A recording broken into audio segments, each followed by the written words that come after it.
Let's go. What's good, my boy? It's your boy 360 in this thing, baby, representing TKOG. Today I'm going to be showcasing you guys my take on Fire Kings. It's not my first draft. I experimented with a lot of variants on this deck, and this is probably my favorite variant. I like the Snake Eye build too. I really like this Snake Eye build integrated with the Sinful Spoils cards and not just playing the Sinful Spoils cards just to get more access to Ponix, but being able to utilize Flamberg in tandem with Ash, it's kind of crazy. Like the combos, there's so much that specific variant. It's beautiful when you're using your Sunlight Wolf to loop the Flamberg and continually popping him and summoning two and just getting so much advantage and so much disruptions and just so much plus and follow up. There's quite a few different ways to play this deck. The Tri-Brigade build is my favorite because it's similar to how the Sinful Spoil cards can bridge into the Fire Kings, especially with the Snake Eye cards giving you a higher ceiling. But it's cool because the Tri-Brigade cards can bridge into your Fire Kings without you drawing a Fire King engine, while at the same time your Fire King engine can bridge into the Tri-Brigade cards as well, which I like being able to have that link, that bridge between the two archetypes in one, so that my utility is raised higher, my ceiling's higher, and my ability to tap into the cards that I'm playing a lot more frequently for me is just it's on command. Just resolving Fire King Grunix gets me whatever I want every single time. And having non-targeting, non-destruction removal is a really big deal, especially with Unchained being one of your most awkward matchups. The Tri-Brigade cards really help out with Revolt and Shurag. And Apollousa just helps out a lot.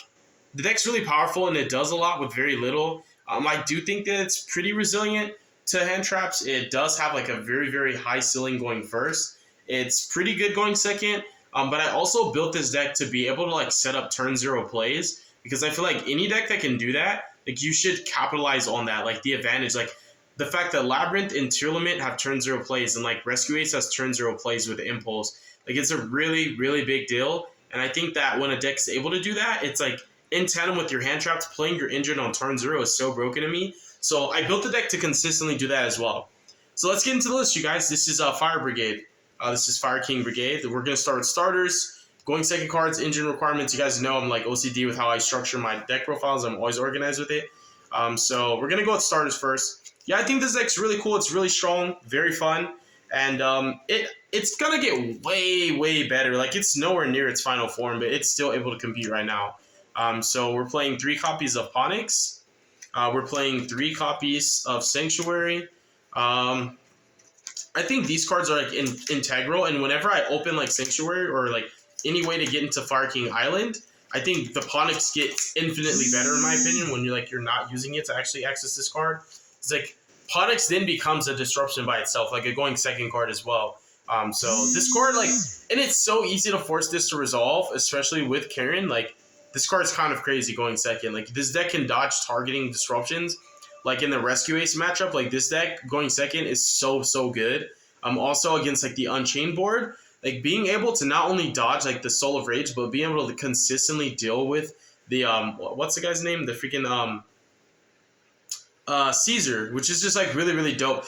Kieran can be destroyed by any means and still get its effect. So if you just activate Ponix and they just play into it without the knowledge of this deck or the matchup, and they try to chain Valor or Imperm on this, and you Kieran to dodge it, and they chain Caesar. If you have already a name engraved, it's already insane right there. Because Caesar will negate the Kieran, which will make the Imperm resolve to negate this, and then Kieran's gonna trigger again to try and summon and pop, and then Caesar has to use this effect again, which is just broken to me because now you've traded with a majority of their board. It's just crazy. Just off of 2 cards basically. 2 cards with a valid target to summon from hand or grave. So if you don't have a card in grave, Kieran also summons from hand. So I think this deck's just really, really good. This format, I think it plays into boards well. I think it's super good. Going first against Pearly, it's really, really good. Going second into Unchained and Rescue Ace boards and Labyrinth, specifically Labyrinth. This deck's probably this deck's favorite matchup is Labyrinth. Unchained's an awkward matchup when you go first. Because your board, you have to really structure your plays totally different so that your inboard is nothing like the standard variant, because that deck, like this deck, actually wants its cards to die, and you can actually extend their like plays just by popping their cards. So like you have to end on totally different things. Apollou's is normally pretty solid, and the Kirin and stuff, like the pops do come into play, but like they come into play to like keep them off the bodies once they go into their extra deck. Like keeping them off links, like popping Yama on field is really good because it takes off the Unchained Soul name, so that they can't make rage with these, and also taking a Link 2 off, and that's helping to play around Little Knight as well. But like there's not very many instances where you just want to wipe their board. But like going second against Unchained and Rescue Ace, this deck's like phenomenal. It's really good. I tested it. I took it to locals on Tuesday. I did play a mirror match. I played Unchained. I played against Phantom Knight Horus, and then I played against I'm trying to remember the last deck. Like some freaking, it was like a mix. It's like a hybrid, like Unchained and Labyrinth mixed together.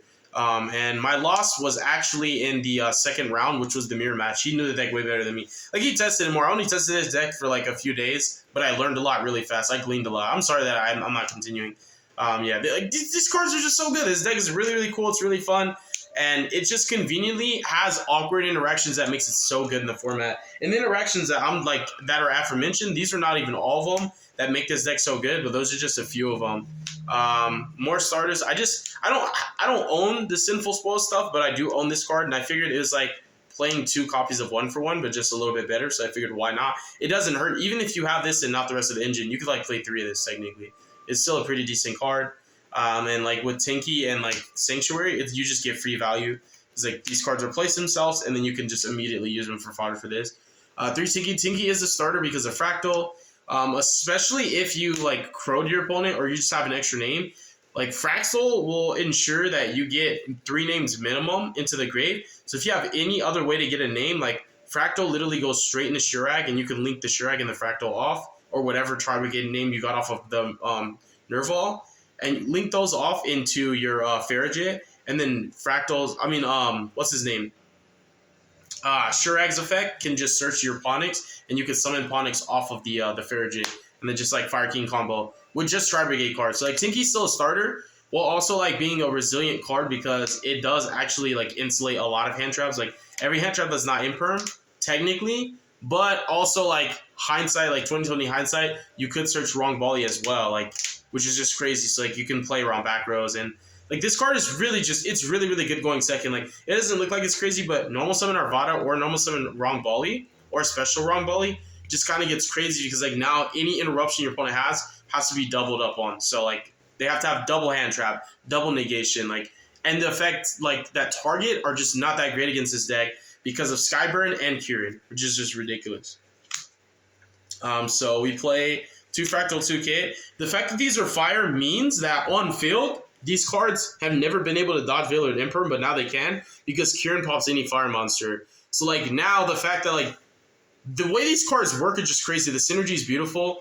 And the only like interactions on turn 1 that actually affect these are not like Ash. They're not like Droll. Like, yeah, Ash can like hurt the graveyard effects, but like when you're using their actual on-field effects, the only hand traps that work to stop them are like Veiler and Imperm and like Ghost Mourner sometimes if you've got so far. But like the fact that Kirin dodges it for you just means like you have a more consistent way to Tri-Brigade combo, and like Tri-Brigades by themselves are not able to do that. So like these are all the starters, and then you have random combinations of hands where like you just pop a fire and you have a Grunix in hand and like you can still go off.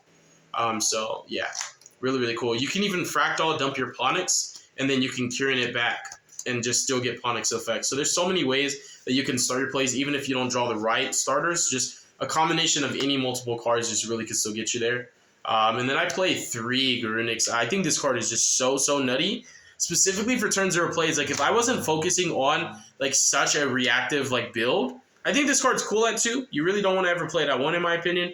It's a really broken opener. It's very powerful. It's what bridges your deck between Tri-Brigade and this deck. It allows you to play both engines at the same time. It can pop Kit. Kit can just dump Nerval, and you can grab yourself a Tri-Name. And it itself is also like a time card. Like you can win in time because of this card. You can pop the baby level 3 Kirin, and it could just foolish like Scattershot. Like there's just so many different interactions with this card that makes it gross. We're also playing 3 copies of Kirin. This card is really insane. Going second, This card plays through like Unchained Soul of Rage. This card helps to beat Caesar or force Caesar out by itself. It dodges all the Rescue Ace traps. And then on top of that, it'll force another Disruption or Clear card with this actual effect when it dies. So like if you activate, like it's just crazy, dude. Like it's so crazy. Like you can activate like Skyburn in response to like something trying to target your Ponix to like try and clear one of their cards, and they can like chain another card like Imperm, like it could be like Imperm Veiler again, and then you can like chain Kirin, clear your card. It's just crazy. Like it's literally like this deck dodges targeting effects so much. Like the Book of Moon from the Rescue Ace guy. Like it's yeah, this deck is really really cool. It's not like broken tier 0 or anything, but it's super fun. It's resilient and it's competitive. It's competitive enough for you to say like, you know what? I think if I just have the right non-engine, like this deck is definitely going to be able to contend. It has some glaring weaknesses, but like I definitely mitigated a lot of its weaknesses just in the composition of the building. Like there's a lot of problems you could solve with a deck just with the right build, even if the cards themselves have flaws in their designs. And then I played 3 Arvada. So essentially like these 9 cards are maxed out at 3, even though like arguably you could play 1 or 2 to 1 of this. You don't really have to play 3 Kirin, but like in the actual Fire King deck, this is just too good to not play. And then this card, you definitely don't need to play 3. A lot of times, like a lot of builds don't even play 3 of it. But it's specifically for this like combo that I developed in my hand, and I'll talk about it right now in my head. So I thought to myself, because Kirin is during either player's main phase, this is a turn 0 play. I said, how can I actually make this work? So like I can, I don't know, pop Arvada, right? Like, or I can like Kirin, pop Kirin, and like get Kirin's effect, right? To summon a guy from my hand, and then I can pop a card on the field. But that's so unrealistic because that means like if you open double Kirin now, it's a hand trap. So I thought to myself, like, what are the combinations of cards? So I'm thinking, oh, what if I like opened Kirin plus the Sacred Phoenix? Now it's different because like Kirin Sacred Phoenix, a 2-card combination, if you pop any Fire King name, it could be any random thing. Like Arvada and Ponix are the only other ones that are at 3. So more realistically, you can pop this or Ponix and get some pretty nutty turns to play. So how it works is like you Kirin pop a name. This triggers on your opponent's turn. You haven't even like drawn for turn yet. Summon this guy, pop another Kirin from deck, and then use the Kirin to revive the name that you popped in the first place. Summon it, destroy a card in your opponent's field. So like you have a on-command pseudo Ghost Ogre, but it's better. Like you can just pop any card as like a turn 0 play, and you're starting your turn with 2 level 8s. So that you immediately go into your XYZ, force an interaction, clear their board, and like float back into these guys and just get more of it. Like it's actually so broke. Like this deck's so broken. If you open these 2 cards and tandem with the name every hand going second, like this deck is so broken, so fun. It's so different and unique. I love it. It's a breath of fresh air playing this deck. But if you pair it with Arvada, like this is a combination. Like this is why I built this deck specifically. Like even though this. It's really good to draw because like Fire King Island is more versatile and you're not always searching it off island, and it means like your hands that don't have island or like you get hand trapped and can't get to island are still playable if you draw this. So I think it's too good at 3. But like Kirin pop Arvada, right? Reveal this guy, summon him, effect, pop a Kirin in deck. Kirin effect, bring back Arvada, pop a card. Arvada's effect is live now as a monster negation. Effect, negate, destroy this, or effect, negate, destroy the Kirin, whatever. You know, and like you're starting your turn off with bodies, you've popped a card and got a monster negate on top of your hand traps. Like you could have 2 hand traps and all 3 of those, and like it's just in like an FTK. It's like Imperm Multifigure, but even better, like way better, astronomically better. Just this plus a name and this, because like you're gonna pop a card, start your turn off, summoning the rank 8, clearing their field, hit a spell or trap, pop the rank 8, bring back 2. It's just crazy. It's so broken. And this card is just phenomenal in the grind game. Like, honestly, like just constantly being a free body for pressure and just like being able to modify its attack to get over any problematic cards is just ridiculous. So yeah, 3 of each, Arvada, Kirin, and Garunix. Like that explanation was long-winded, but necessary. 1 copy of Rung Bali. I like this card a lot. I wish it had an actual effect if it was destroyed. I feel like if its effect was just like Arvada, when it's destroyed, it just reborns, I would play it at 3, honestly. I would really play it at 3. Like, I wanted to play this at 3 for the same, like, concept that I was just talking about, like, the theory behind, like, opening Kirin and Garunix plus, like, a good name to pop with Kirin. But, like, it's not, like, I'm building more towards, like, 1 interaction, and it's synergy, but, like, synergy does not necessarily mean that, like, you want to, like, impact your consistency because of, like, some synergistic combo that, like, you're trying to resolve. Like, and I am obsessively trying to resolve that combo. It's really, really good. And then we have Barong. Barong's good. We have one copy of Nerval and one Keras. These are just engine requirements. These are cards that you really would prefer not to draw, but they're not that terrible, especially not Keras specifically. Keras is an extender, like, on command. And then I just play one Circle. Circle and Revolt are also cards that, like, you'd rather search than draw. But specifically, like, because you load your deck, like, your deck naturally loads your grave with Tri-Beast, like, Revolt's not bad to draw, nor Circle. Circle's another card that, just like Kirin and just like Skybridge, it dodges targeting effects, and there's a ton of targeting effects. I mean, like, I've only mentioned Unchained and Rescue Ace. I haven't even talked about, like, Labyrinth. Dude, I haven't talked about, like, Dude, there's, like, literally, this format's so diverse and wide, but, like, targeting effects are always disgusting. And even just on base value, Mourner, Veiler, Infinite, and Permanence are all really, really good cards. Like, books. Like, dude, it's crazy. So, yeah, you can just dodge hand traps. And this enables so many, like, OTKs, like, literally, like, this card's crazy. Especially with the XYZ, like, just clearing the field, going to battle phase, attack for 3k, circle, pop it, bring back a name, effect, bring back 2 more. And, like, if you had different names to bring back off the rank 8, you can just, like, do whatever you want, dude. But it's literally over 8,000, like, literally, because 24, 27 is 51. The XYZ's at 3k. That's 8,100 damage before you even, like, factor in whatever you brought back off of the circle in the first place. So, like, it's literally an OTK. It's just crazy. Like, this deck, it's a good deck. It is a good deck. It's not bad in any way, shape, or form. It has glaring weaknesses, but so does every deck, and that's just, like, every deck is designed with flaws on purpose, like, literally. Going second cards, you guys are going to think I'm smoking crack. This is supposed to be a one-of, right? I play this card at 3.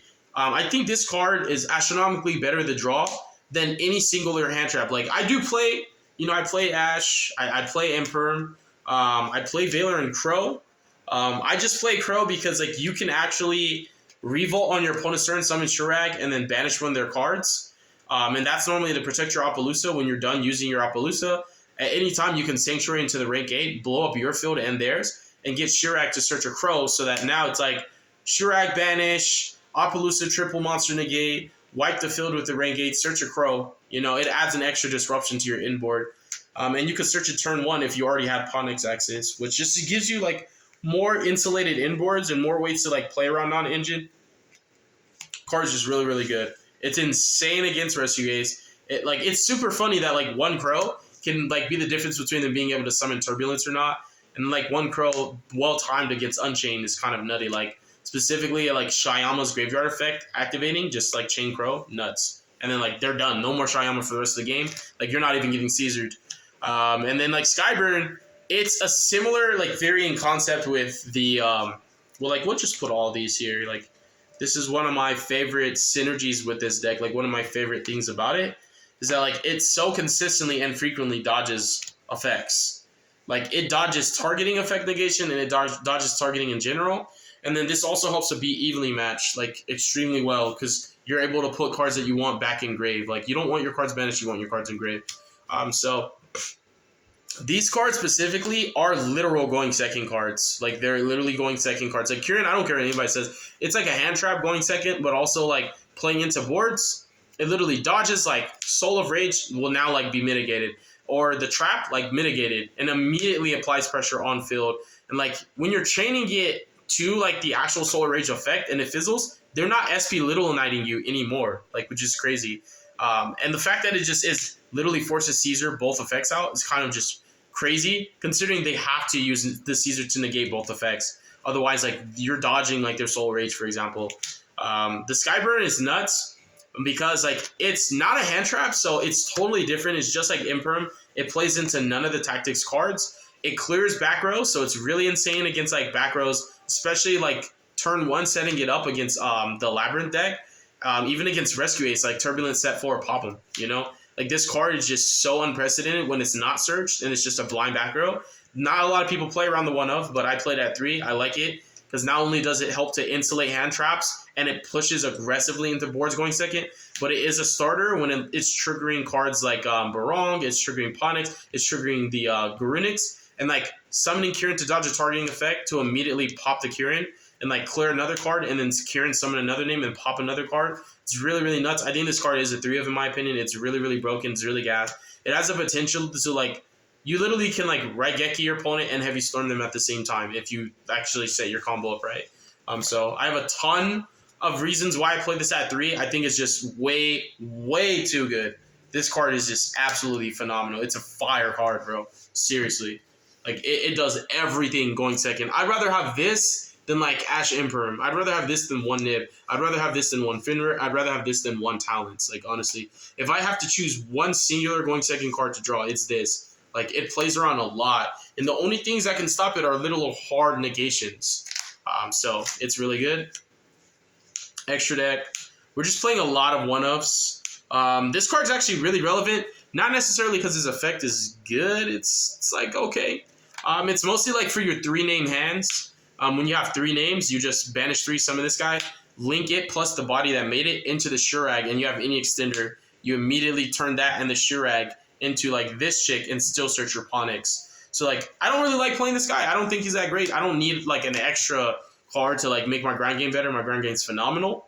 As long as I have life points, I'm playing Yu-Gi-Oh! This card just literally so that you can climb in the Shurag with like Fractal, Kit, Nerval, search another name, normal it, bring this guy out, turn all of them into a Shurag. It also means like going second, like you have like an FTK essentially, which is really, really good. Because like if you have a name plus an extender and you can make the Shurag and that into the Farragut, like you're going to kill your opponent.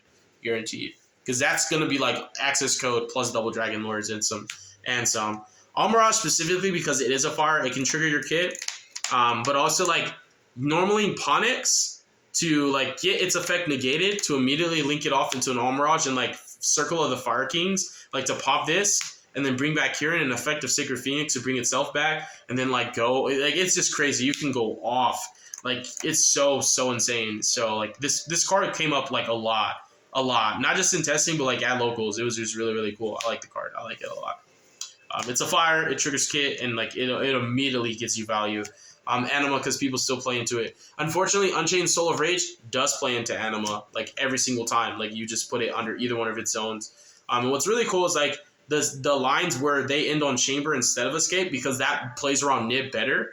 It plays around Nib better, it plays around Talons better, it plays around a lot. So like it is like sometimes a smarter play. Like ending on Shavar in hand with Chamber, with like the Caesar and the Rage. Like, when you take Rage away, now they have to find a way to, like, kill the Rage on your field so that they can bring it back with the with the Yama. So, like, literally normal Ponix is kind of crazy going second against that deck. Because, like, even if they negate it, it doesn't matter. You're immediately answering the Rage. So, if they didn't end on Escape, that's sad. But it's also sad that, like, normal Ponix and they don't have a way to answer it. Ponix adds this.